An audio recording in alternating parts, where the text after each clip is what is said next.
இன்னைக்கு நாம எல்லாம் பெரிய குடும்பத்தில் பிறந்திருக்கோம், சின்ன குடும்பத்தில் பிறந்திருக்கோம், அரசியல் பண்றோம், அதை விடுங்கண்ணா. அது போன்ற ஒரு சூழ்நிலையில பிறந்து அரசியலுக்கு வந்தது என்னை பொறுத்தவரை எம்ஜிஆர் ஐயா வந்திருக்கிறாங்க, நரேந்திர மோடி ஐயா வந்திருக்கிறாங்க. மோடி ஐயாவுடைய வீடு எப்படிப்பட்ட வீடு, அவங்க அம்மாவும் 10 பாத்திரம் கழுவுனாங்க, 5 வீட்டுக்கு போய் பாத்திரம் கழுவி தான் மோடி ஐயா மேல வந்தாங்க. அது ஒரு ஒப்பீடு. இரண்டாவதுங்கன்னா, எம்ஜிஆர் அவர்களை பொறுத்தவரை ஒரு சினிமா துறையினுடைய புகழினுடைய உச்சத்திலிருந்து வந்து மக்கள் துறைக்கு வர்றாங்க.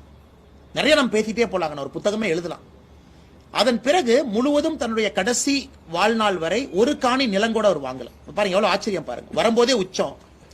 அதன் பிறகு சொந்தமாக ஒரு சொத்து கூட வாங்கிக்கல, அவருடைய பணத்தை மட்டும்தான் ஒரு இதுலையும் செலவு பண்ணிட்டு போறார். மோடி ஐயா அதே தான். குஜராத்திலிருந்து வெளியே வரும் பொழுது அக்கௌண்ட்ல எவ்வளவு பணம் இருந்துச்சோ மொத்தமா அங்க இருக்கக்கூடிய போலீஸ்க்கு கொடுத்துட்டு இங்க வந்துட்டாங்க. இங்கேயும் கூட அவருக்குன்னு தனிப்பட்ட முறையில ஒரு லேண்டோ தனிப்பட்ட முறையில் ஒரு சொத்தோ கிடையாது. அதனால ஒப்பீடு சொல்லிட்டே போலாம். அரசியல்ல குற்றம் சாட்டுவதற்காக சொல்ற